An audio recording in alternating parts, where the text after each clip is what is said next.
आज कल की बात को आगे बढ़ाते हुए हम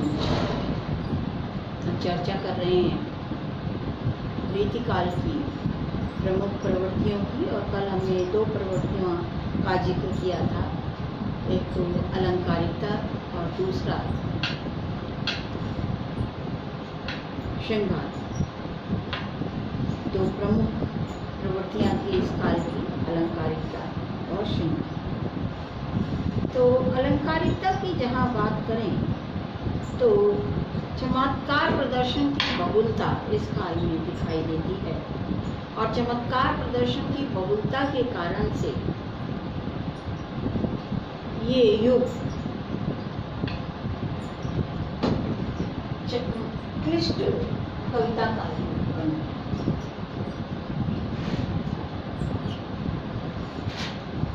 इस युग की कविता में क्लिष्टता ज्यादा जो दिखाई देती है।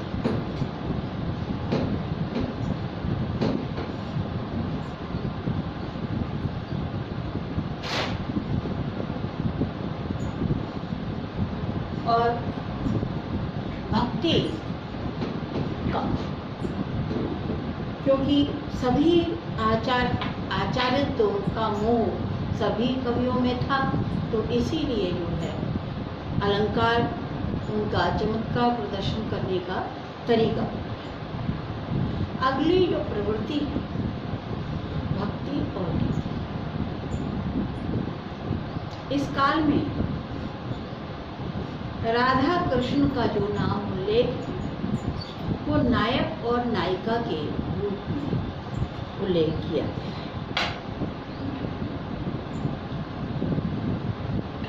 वैसे तो राधा और कृष्ण की जो भक्ति है वो श्रृंगारिक भावनाएं व्यक्त करने का एक तरीका था, परंतु कुछ कवियों ने नीति के दोहे बहुत अच्छे, और बिहारी तो इसमें दिलचस्प है। बिहारी के जितने भी नीति के दोहे हैं वो बहुत ही प्रसिद्ध हैं।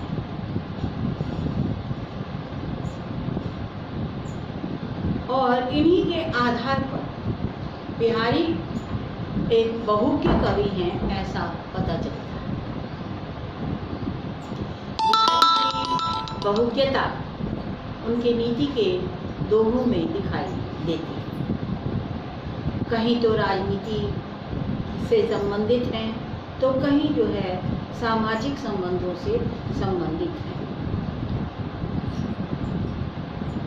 भक्ति के बारे में यदि कहा जाए तो एक पंक्ति कही गई है, रीझ यह सुकवि जो जानो कविताई, ना तो राधिका सुमिरन भक्ति को बहानो। राधा कृष्ण का नाम उल्लेख रीति कवि भक्त परंपरा में बिठाना नितांत हास्यास्पद हो। रीतिकालीन कवि का मुख्य प्रयोजन था कि अपने आश्रयदाता को प्रसन्न करें, और आश्रयदाता को प्रसन्न करने पर, आश्रयदाता के रीझने पर उन्हें अधिक से अधिक पुरस्कार मिलता था, और उनकी कविता सही दिशा में जा रही है उनको इसका संतोष भी मिलता था। उनकी रचनाओं में भक्तिपरक उद्गार कभी भी स्वीकार नहीं किए जा सकते। नीति और भक्ति की उक्तियां विभिन्न ग्रंथों में मिलती हैं, उसकी कोई कमी नहीं।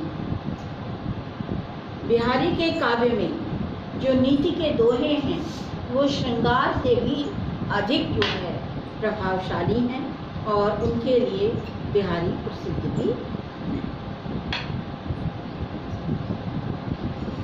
ये भक्ति का एक अंग है नीति का, ये दोहे। और जब सामाजिकता से अनास्था हुई तब ये कवि नीति की तरफ बढ़ गए।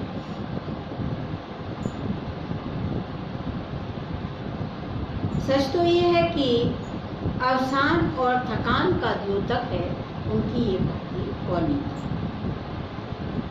राग की अतिशयता से ऊबकर व्यक्ति भक्ति और वैराग्य की साधना करता है और भक्ति का आंचल पकड़ता है। और रीतिकाल के जितने भी रचयिता थे वो इसके अपवाद नहीं थे। यत्र तत्र कविता खंडों में उनके नीति के दोहे मिल जाते हैं, इसी प्रकार से भक्ति के दोहे मिल जाते हैं। विशुद्ध भक्ति की उनसे उम्मीद की भी नहीं जा सकती और उन्होंने विशुद्ध भक्ति की भी नहीं। असंख्य ग्रंथों में प्रकट होता है कि भक्ति की धारा इतनी क्षीण भी नहीं थी कि उसे जो है बिल्कुल खत्म ही समझ लिया। हाँ, बिहारी, मतीराम और देव आदि की कविता में जो भक्ति है वो राधा कहानी सुमरन को बहानों है कि उक्ति चरितार्थ।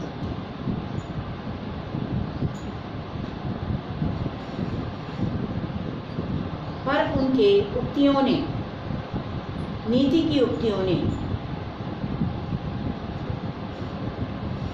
जनता का नैतिक स्तर काफी ऊंचा उठाया।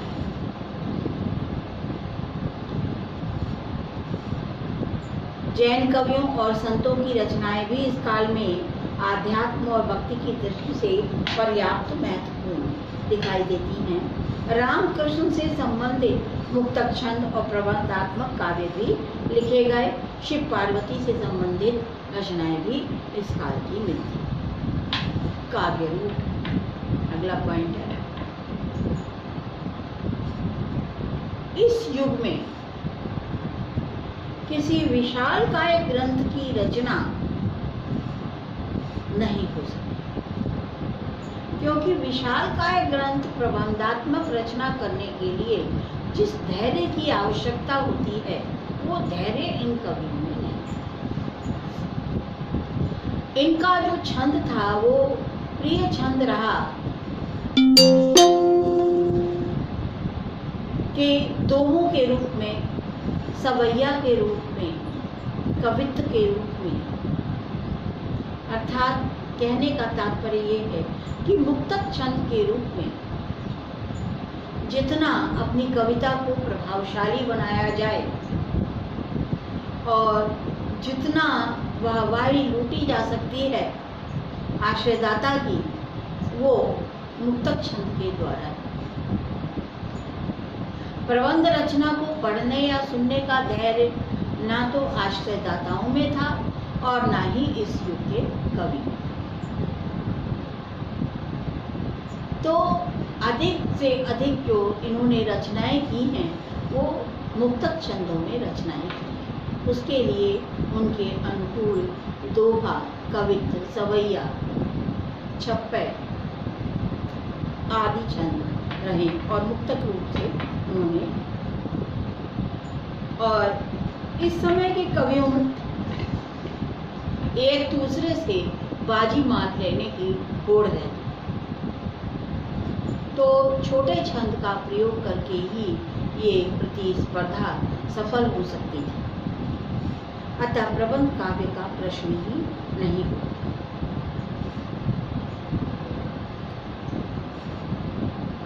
इन कवियों ने उस छोटे से छंद में ही इतनी वाक कुशलता, इतना चमत्कार, अलंकारों के द्वारा उसे इतना सारगर्भित बनाया कि उनके दोहों को सुनकर थोड़े ही क्षणों में पाठक या श्रोता मंत्र मुग्ध हो।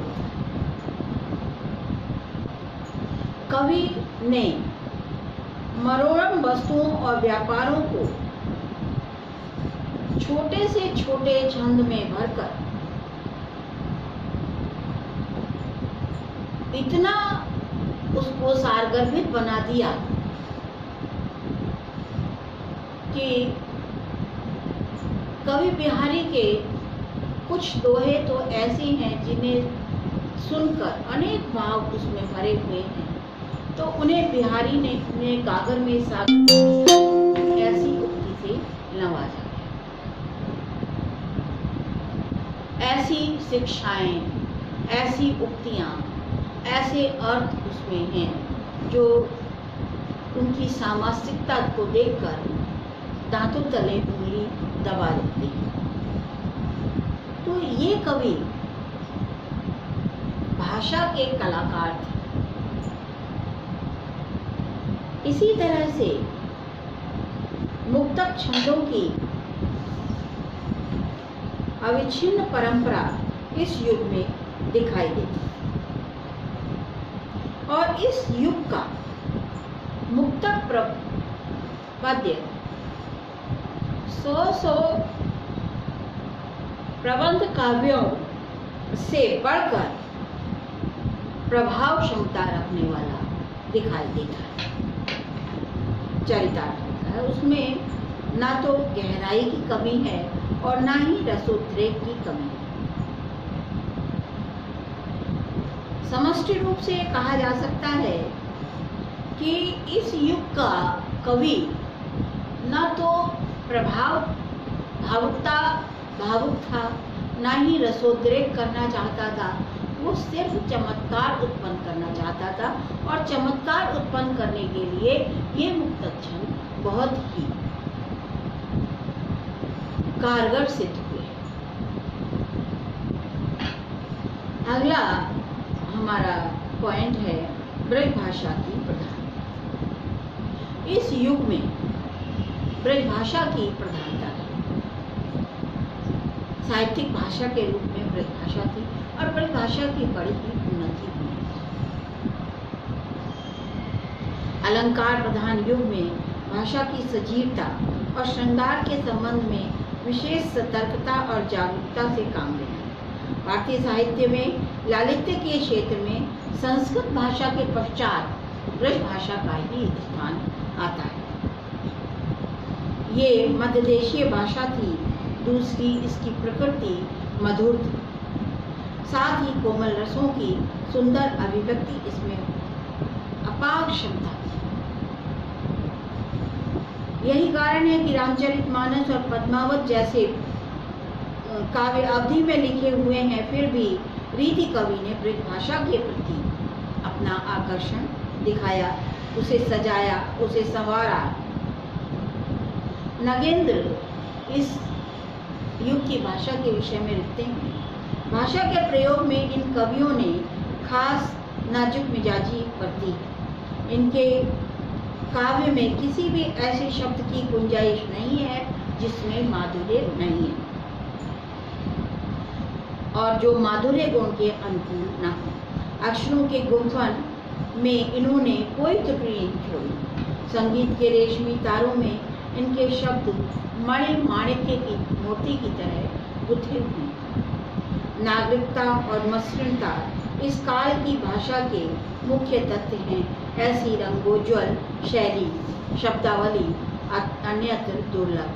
वर्ण मैत्री, अनुप्रासत्व, ध्वन्यात्मकता, शब्द गति, शब्द शोधन, अनेकार्थता, व्यंग्य आदि विशेषता इन काव्यों में प्रचुर मात्रा में मिलती है।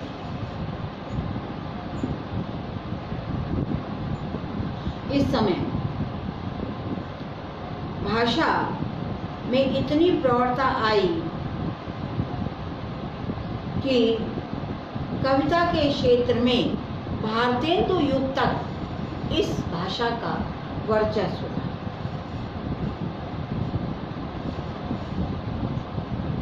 मुसलमान कवियों ने भी इस भाषा का प्रयोग किया। ब्रज भाषा के माधुर्य का ही ये परिणाम था। और भक्ति की भाषा वैष्णव भक्त कवि, बंगाल के वैष्णव भक्त कवियों ने भी इसका प्रयोग किया इस भाषा की मधुरता के कारण से। धीरे धीरे इसमें अन्य भाषाओं के शब्द भी शामिल होते गए और कोमल और व्यंजक शब्द अधिक शामिल हुए अन्य बोलियों के कोमल, छत्तीसगढ़ी जैसे है या पूर्वी हिंदी आदि जो भी भाषाओं के शब्द इसमें शामिल हुए वो उसकी कोमलता को ही और बढ़ाया। और एक तो ब्रजभाषा में बोलियों के सम्मिश्रण की परंपरा लंबी चलती रही, दूसरा इसके व्याकरण सम्मत स्वरूप पर कोई विशेष ध्यान नहीं दिया। रीतिकाल तक पहुँचते पहुँचते जो ब्रजभाषा थी उसकी मधुरता और ज़्यादा बढ़ गई और इस काल में घनानंद आदि कवियों ने इसे और भी ज़्यादा सुंदर बना दिया। भाषा की मधुरता, लचीलापन देव पद्माकर में जो दिखाई देता है वो भक्ति काल के कवियों में नहीं। रीतिमुक्त कवियों में आनंद, घनानंद, बोधा आदि की भाषा में बहुत शक्ति थी। उन्होंने ऐसे शब्दों का प्रयोग किया जो लोकोक्तियों से उसे युक्त किया और स्थान स्थान पर घनानंद के काव्य में स्थान स्थान पर जो ब्रजभाषा थी वो समृद्ध होकर सामने आने लगी और वाक्य ध्वनि, पद ध्वनि, पदांश ध्वनि की जगह जगह उन्होंने काम लिया। रीतिमुक्त कवि भाषा के प्रयोग में पूर्णतः सक्षम थे, परंतु अधिकांश काव्यों की भाषा में, रीति काव्यों की भाषा में उसकी शुद्धता पर कोई ध्यान नहीं। अगला जो विशेषता है इसकी वो है लक्षण ग्रंथों का निर्माण। रीतिकाल में कवि कर्म और आचार्य कर्म एक साथ चलते थे। रीतिमुक्त कवियों को छोड़कर प्रायः इस काल के सभी कवियों ने लक्षण ग्रंथों का निर्माण किया। रीतिबद्ध कवियों ने सीधे रूप में लक्षण और उदाहरण प्रस्तुत किए। रीति सिद्ध कवियों ने केवल उदाहरण जुटाए और प्रत्यक्ष रूप से काव्यांग संबंधी किसी लक्षण को नहीं लिखा। उनके उदाहरणों की पृष्ठभूमि में रीति शास्त्र ही काम करता है। इस प्रसंग में केवल इतना ही कहना होगा कि रीति कर्म या आचार्य कर्म और कवि कर्म दोनों परस्पर विरोधी विचारधारा है। कवि के लिए मां सा भाव प्रवण हृदय चाहिए और आचार्य कर्म की सफलता के लिए प्रौढ़ता चाहिए, दृढ़ता चाहिए और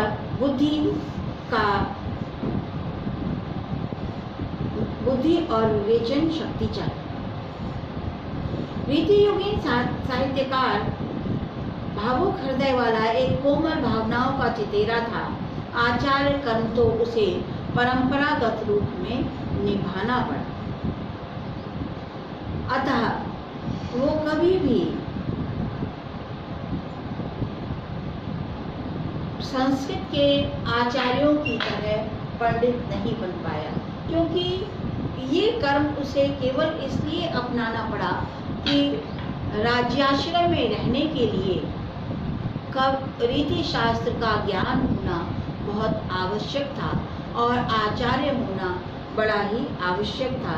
इसीलिए उन्होंने अपरिपक्व ज्ञान के रहते हुए भी स्वयं को परिपक्व करने की कोशिश की और कहीं कहीं उनसे बड़ी बड़ी भूलें भी हुई।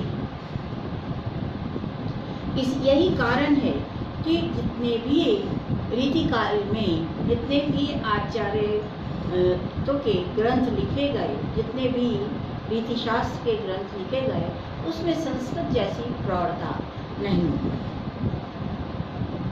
क्योंकि इस युग के कवि में प्रौढ़ ज्ञान प्राप्त करने की अभिरुचि भी नहीं थी। केवल प्रदर्शन, चमत्कार प्रदर्शन, आचार्यत्व का प्रदर्शन उसका ध्येय था, न कि कोई उच्च कोटि की ग्रंथ लिखने का उसका आदर्श था।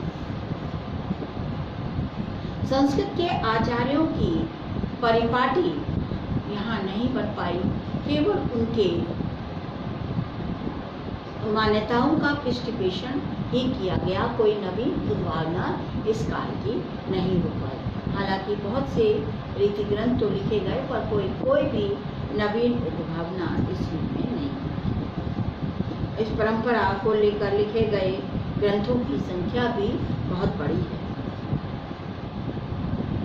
अगला जो हमारा विशेषता है वो है वीर रस की कविता। इस युग में वीर रस की कविता भी चल रही थी। साथ साथ सामंतीय वातावरण में औरंगजेब की कट्टरता के समक्ष, उसकी असहिष्णुता की नीति के समक्ष भूषण जैसा कवि भी था जो वीर रस की रचनाएं कर रहा था, और शिवाजी और छत्रसाल के आश्रय में रहकर उन्होंने अपनी ये रचनाएं की। औरंगजेब के खिलाफ जो मराठा शासक शिवाजी ने जंग छेड़ी हुई थी उस क्रूरता के खिलाफ, तो उस जंग में उनका साथ दे रहे थे कवि भूषण। अपने आश्रयदाताओं के साथ खड़े होकर आतताइयों के विरुद्ध संघर्ष लड़ने में वो भी उनके साथ थे, और इस तरह से श्रृंगार की प्रधान धारा के साथ साथ वीर रस की क्षीण धारा भी प्रवाहित हो रही थी, जो भूषण आदि कवियों ने प्रवाहित की। वीर रस के कवियों में राष्ट्रीयता का स्वर प्रधान था, पर इस युग के कवियों की राष्ट्रीयता पर आपत्ति उठाई जाती है, क्योंकि इस युग की राष्ट्रीयता को जातीयता कहना चाहिए। संपूर्ण जो वृहद राष्ट्रीयता का इस युग में प्रायः अभाव ही था। वीर रस के ओतप्रोत कई रचनाएं प्रकाश में आई हैं, पर जो प्रसिद्ध हुए वो भूषण कवि हुए, और कोई कवि इतने ज़्यादा प्रसिद्ध नहीं हुए। हालांकि बहुत से लोगों का नाम लिया जाता है, जैसे इनमें से गुरु गोविंद सिंह, संतोष सिंह और सुखा सिंह आदि की रचनाएं भी इसमें ली जाती हैं, जिन्होंने पंजाब की गुरमुखी लिपि में इसको की रचना की है। बहुत से ग्रंथ हैं इस युग के जो इस धारा को आगे बढ़ाते हैं, तो नाम केवल जो है ज़्यादा भूषण का ही लिया जाता है, और वीर रस के बहुत से भेद भी हुए, जिसमें युद्धवीर, धर्मवीर, दानवीर, दयावीर आदि का अंकन किया गया। तो इस तरह से जो है इस युग में जहाँ श्रृंगार रस प्रधान चल रहा था, दूसरी जो कविता थी वो वीर रस की कविता भी अपने स्वर गुंजा रही थी। इस प्रकार से एक और विशेषता इस युग में दिखाई देती है सूफी काव्यों की प्रेमाख्यानक पर। सूफी काव्यों के आधार पर प्रेमाख्यानक काव्य लिखने की परंपरा भी इसमें दिखाई देती है, और कुछ काव्य आध्यात्मिक प्रेम सिद्धांत निरूपक हैं और कुछ लौकिक प्रेम पर। इस युग में कासिम शाह, नूर मोहम्मद और शेखर निसार आदि विशेष उल्लेखनीय हैं। सूफी काव्यों का उत्कर्ष भक्ति काल में दृष्टिगोचर होता है, पर ये धारा जो है 19वीं शताब्दी तक लगातार चलती रही। लौकिक प्रेम काव्यों में के लेखकों में बोधा, चतुर्वेदास और आलम का नाम विशेष उल्लेख है। आगे है इस युग का प्रकृति चित्रण। इस युग में प्रकृति चित्रण के स्वतंत्र रूप का प्रायः अभाव था। प्रकृति श्रृंगार के आलंबन रूप में ही चित्रित हुई है, श्रृंगार के उद्दीपन रूप में चित्रित हुई है, परंतु स्वतंत्र प्रकृति के चित्र इस युग में कम। इस युग के कवियों को श्रृंगार से, चमत्कार प्रदर्शन से अवसर ही नहीं था कि वो जो है प्रकृति के मनोरम दृश्य देखते हैं। अधिकांश प्रकृति श्रृंगार के उद्दीपन और आलंबन रूप में ही चित्रण हुई है, स्वतंत्र नहीं। इस युग में सेनापति नाम के ऐसे कवि हैं जिन्होंने प्रकृति का चित्रण किया है और बारहमासा शैली और षड्ऋतु वर्णन के रूप में किया है, पर उन्होंने भी श्रृंगार के साथ ही इसका चित्रण किया है और उसी परंपरा में है। प्रकृति का के भावोत्पादक रूपों का वर्णन भी है, उसके विभिन्न त्योहारों का वर्णन है बारहमासा शैली में और 30 त्योहारों का वर्णन है। परंतु रीति कवि को इन दृश्यों में अधिक सफलता नहीं मिली। केवल सेनापति ही ऐसे काव्य हैं जिन्होंने प्रकृति का विस्तार से चित्रण किया और प्रकृति के इस चित्रण में उन्हें सफलता भी मिली। और अब अगली विशेषता